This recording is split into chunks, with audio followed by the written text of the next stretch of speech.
उनकी जिंदगी में काफी पढ़ने लिखने का उन्होंने काम किया है। मैं आखिरी वक्ता के तौर पे मैं गुजारिश करूंगा शमीम भाई से कि 2 लफ्ज यहाँ आकर पेश करते हैं। जनाब शमीम अख्तर अंसारी साहब।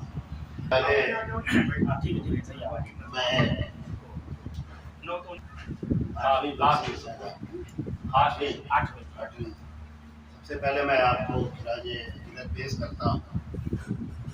और जब अभी आपका फोन आया था तो मैं उस टाइम पर मनोरंजन में था, लेकिन कई सालों से मैं ये देखता रहा हूँ कि उस्ताद भाई इस तरह के आयोजन करते रहे हैं। और जो लोग आप यहाँ मौजूद हैं तो ज़्यादातर लोगों को मैं फेसबुक लाइव वगैरह पर देखता रहता हूँ। और हमारे कस्बे के चाहे यूसुफपुर या मोहम्मदाबाद ये लोग, तो मैं सोशल मीडिया पर बहुत ज़्यादा एक्टिव, तो सबको देखता रहता हूँ। और तकरीबन जो लोग सोशल मीडिया पर एक्टिव हों, चाहे सरफराज आसिफ साहब हो या इशराक साहब हो या और भी जो हमारे साथी हैं, तो बहुत उनको मैं करीब से देखता हूँ। और सबके बारे में बहुत तरह की इन्फॉर्मेशन बहुत लोगों को नहीं भी पता रहती है, तो वो मैं कलेक्ट करता रहता हूँ। तो जब आज इस मौके पर आपने मुझे आने के लिए कहा, तो सबसे पहले जैसा बैठे हुए हैं तो मैं अपने बचपन में चला गया कि अच्छा रुकते हैं। और जब वसीम भाई के साथ मैं आ रहा था इधर से, तो मैंने बता दिया था कि आपको बाएं वाला मकान रहा। इतना मुझे जो है याद था। तकरीबन 35-40 साल पहले हम इस घर में आए होंगे। ऊपर तो पहली बार है, वो नीचे आए होंगे। और वो बड़े बाबू हैं हम लोग यासीन दुच्चा, तो उनके सिलसिले से तो काफ़ी जानकारी रहती थी। और चूँकि अहमदाबाद में हमारे वालिद साहब के पास भी जो इस कस्बे के बुद्धिजीवी लोग थे, बैठते थे, तो आपके बारे में हमें खूब अच्छी तरीके से जानकारी थी। जी जी जी। तो ये खुशी की बात है कि इरशाद भाई ऐसी शख्सियत को याद कर रहे हैं। और उन्होंने जो अपने लिए नहीं समाज के लिए जो ताउन किया, जैसा कि फेसबुक पर आज आपने लिखा है कि चाहे उनके राजनीति के क्षेत्र में जो बात है, एजुकेशन के क्षेत्र में हो या शेर व शायरी इल्म के फन में हो, चाहे और भी 5-6 एरिया उन्होंने लिखा है, तो यकीनन इस विरासत को हम सभी को आगे बढ़ाना चाहिए। चूँकि वक्त ज़्यादा हो चुका है, लेकिन फिर भी इस तरह की अभी इरशाद भाई ने पूरी अपने जो भी रचना पढ़ी, तो उसमें बहुत एक तरह का दर्द है, एक तरह की शिकायतें हैं।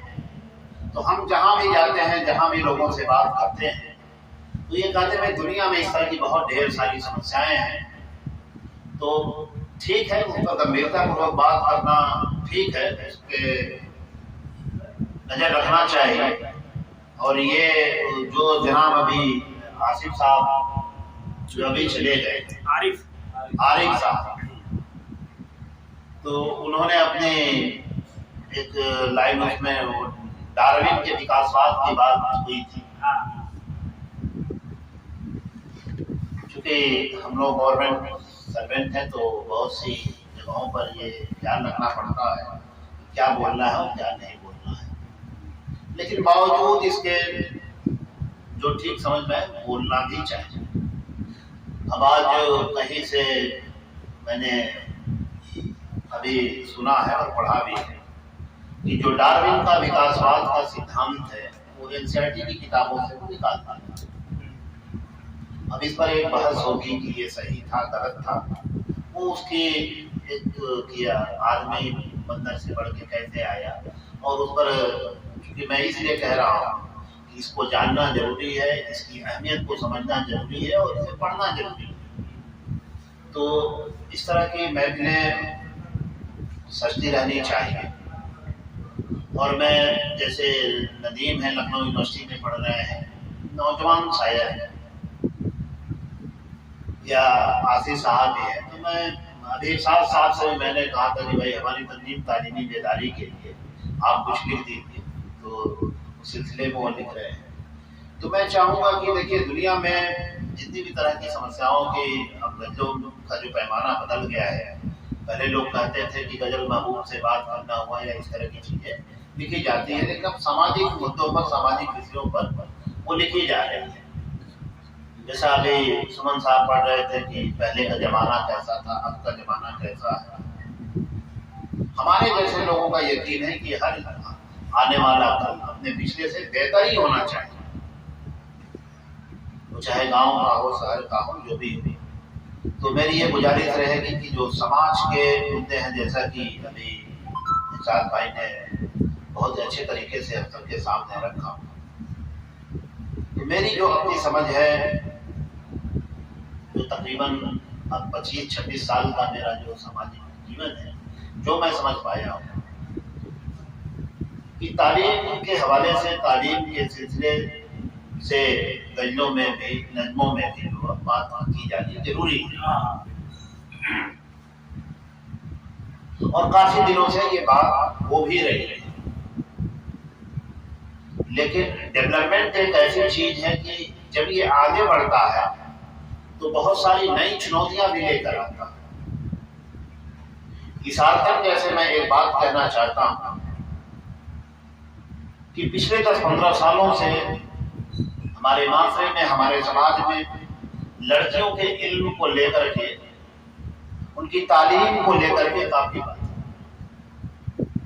लेकिन पिछले 10-15 दिनों से और 1 महीने से व्हाट्सएप की फैक्ट्री में जो है लड़कियों के हवाले से बहुत तरह की नकारात्मक खबरें आने लगी हैं। मेरे जैसे जो व्यक्ति की समझ है कि हमने जब लड़कियों की तालीम की बात की तो हमें उस समय ये भी याद रखना चाहिए था कि कहीं हम अपने लड़कों के तालीम की बात करने में पीछे तो नहीं होंगे। और यही हो गया है कि लड़कियां आगे निकल गई हैं और लड़के जो है पीछे छूट गए। तो आज की इस महफिल से मेरी ये गुजारिश है कि आप जहां भी हैं, जिस हाल में भी रहें, कहीं कहीं चिंताएं जायज हैं कि अगर लड़की को आपने पढ़ाया और वो डॉक्टर बन गई तो यकीनन उसे लड़का डॉक्टर ही चाहिए। और अब आप खोज रहे हैं डॉक्टर और मिल नहीं रहा। अब वो मासरा है नहीं कि अब्बा ने कह दिया तो कर लिया।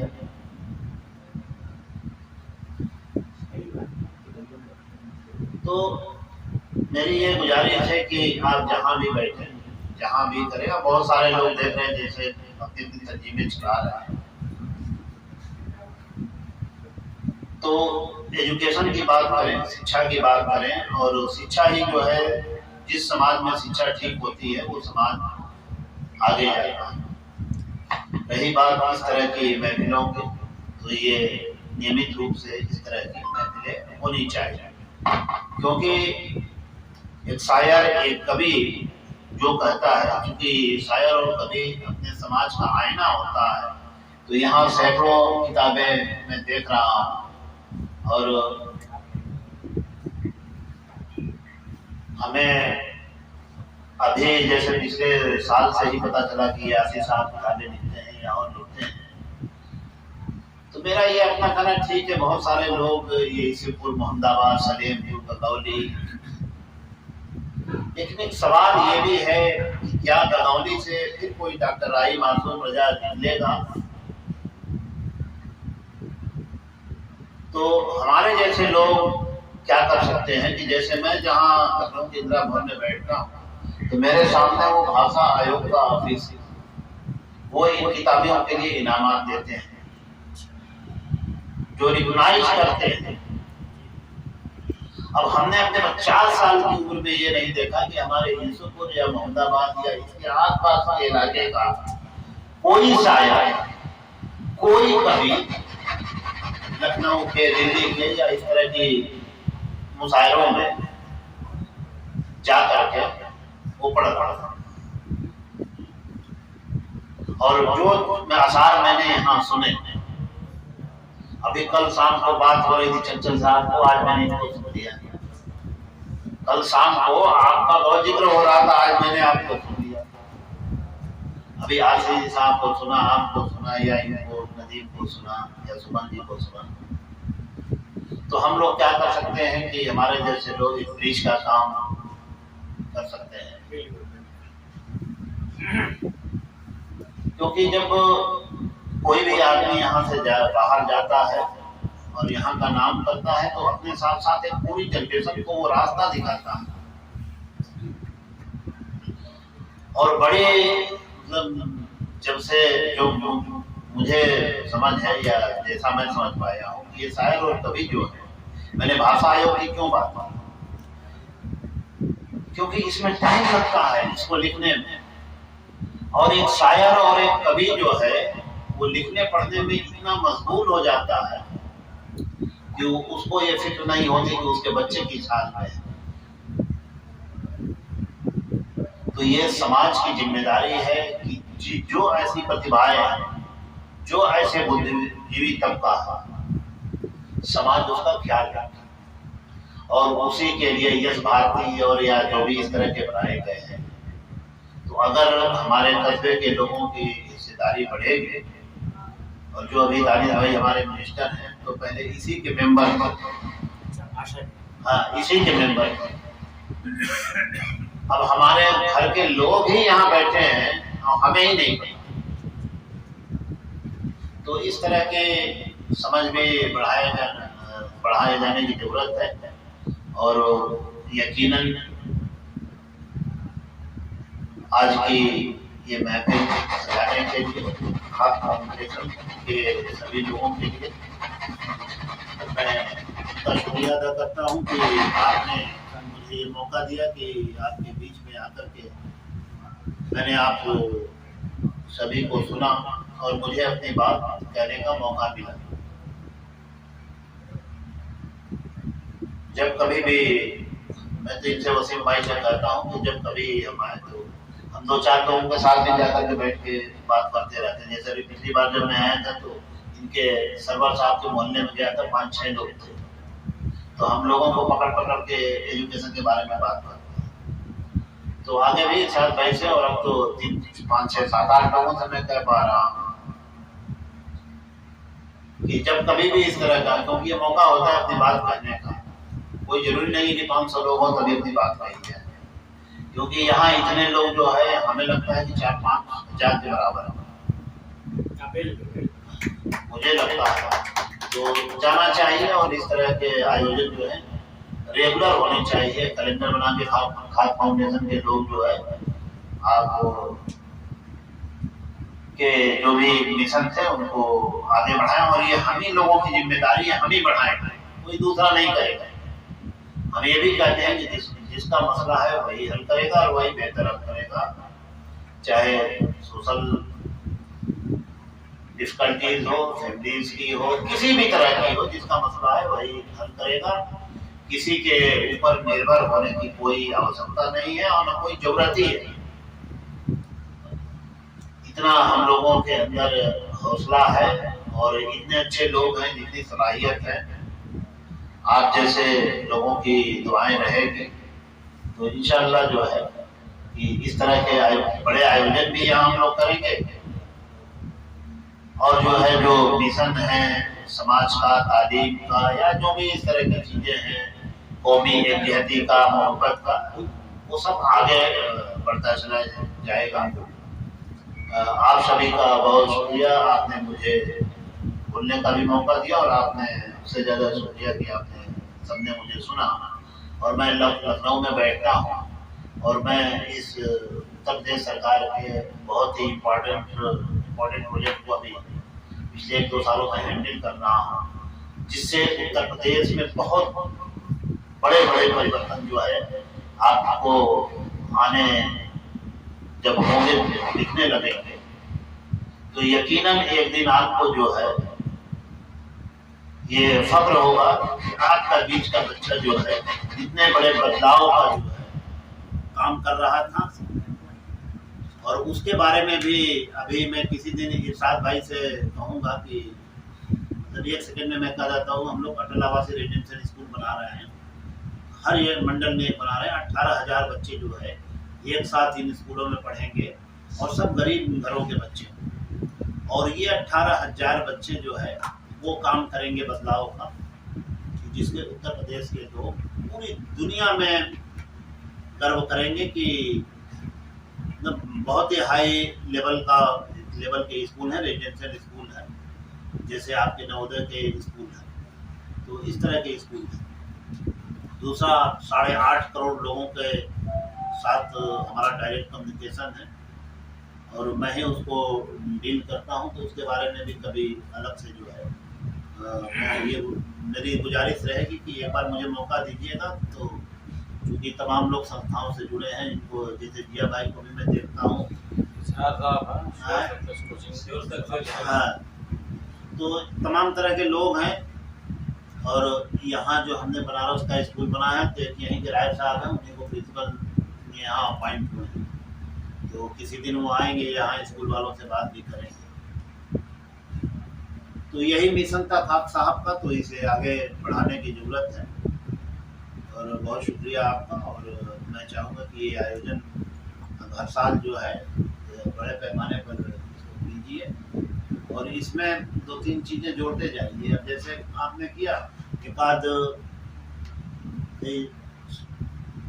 हम लोग तो 400 दे भी सकते हैं, तो इनमें आप इनके नाम से कोई इनामात भी दीजिए, किसी एक शायर को दीजिए, आप चाहे एक साली उड़ा दीजिए, एक मोमेंटो दे दीजिए, तो कुछ इस तरह करिए तो थोड़ा मोटिवेशन भी होता है। तो खास कर से ये इस तरह के जो नए शायर हैं, बच्चे हैं, या कुछ कंपटीशन करा दीजिए, आप की तरह 4 लोगों को बैठाइए, तो ये भाई जो बढ़िया पढ़ेगा लड़का एज वाइज भी कर सकते हैं आप, तो कोई ऐसा नहीं है। आपके जो ईस्टर्न यूपी के जो सबसे बड़े शायर हुए कैफियाज में, वो 13 साल की उम्र में ही लिखे। जो फैज अहमद फैज थे वो भी ऐसे ही लिखे। और आप देखिए कि उत्तर प्रदेश का एक जिला है प्रतापगढ़, वहाँ इमरान प्रतापगढ़ी के बाद एक रिवाज चल गया है,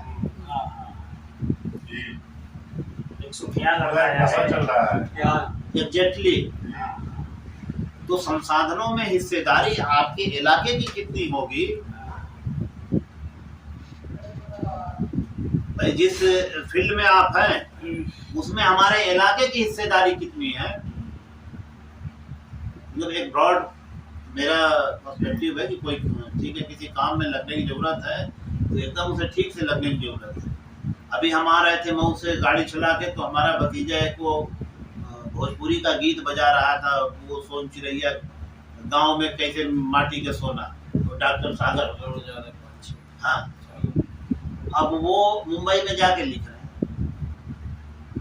तो कोई ऐसे ही समय रहा होगा कि कैफी आदमी वहां गए हो, कोई दिन ऐसा नहीं जाता कि नवाज साहब हमें एक मैसेज नहीं, डेली भेजते नवाज देवबंदिया में, डॉक्टर नवाज। हाँ, तो जब वो सलेमपुर वाले साहब पढ़ रहे थे तो मुझे लगा कि वो वैसे ही कुछ ठीक काम कर रहे हैं। तो सबको कोशिश करके, और एक बार समस्या ये हमारे क्षेत्र में कि लोग इस हुनर को एज अ प्रोफेशनल नहीं लेते हैं। नहीं तो ऐसा है ना हो इरशाद भाई कि हम लोगों का दिमाग ही बदल देंगे। इसीलिए तो मैं आपसे कह रहा हूँ ये बात ना, ये कोई चीज असंभव नहीं है। अच्छा, इसमें ये तो आपने छोटी बस समस्या बताई, इससे भी बहुत बड़ी समस्या है। आप जब गैस पर जाएंगे तो वो पढ़ना ही नहीं देता। अवसर की कमी है। हम जब मंजर भोपाली से मिले तो उनसे एक बहुत बड़ा शायर था, उसके लिए जो उन्होंने बात कही हम उनको देख के दंग रह गए। और फैज अहमद फैज साहब को आपने देखा था? नहीं, फैज अहमद फैज साहब को तो मैंने ऐसे दिल्ली में उनको देखा था, कामरेड थे। जी जी, बहुत बड़े कामरेड, बहुत लिखा, बहुत लिखा। बहुत इनकलाबी जहन के थे। हर लफ्ज में इनकलाब शब्द थे। फैज साहब, फैज को तो हर हुकूमत ने जेल ही भेज दिया, लेकिन वो डरे नहीं। वो डरे नहीं फैज अहमद फैज, और इसीलिए फैज अहमद फैज बने कि वो डरे नहीं, पूरी दुनिया उन्हें जानती है। और आज भी जब फैज अहमद फैज की नज़में पढ़ दी जाती है कहीं, तो लोग सोचते हैं कि इसे न पढ़ी जाए। जी, अभी हुआ ही है सालों पहले। तो यहाँ भी ऐसे लोग हैं, ये देखिए ये लिख रहे हैं। हम किसी किसी में डरते हैं, पता नहीं ये क्या क्या लिख डालते हैं। कभी आ जाते हैं जोश में। हाँ, जी, लेकिन ठीक है, कहीं कहीं जानने की जरूरत नहीं है। उसकी जरूरत भी है। ये बहुत शुक्रिया आपका, और ये करते रहिए, और हम लोग को खिदमत हो। तो जैसे चीज बन रही है, इसको और तेजी से बनाए रखने की जो है जरूरत है। और मुझे बहुत खुशी हुई, मैंने जैसे आपने चिट्ठल साहब का नाम लिया था,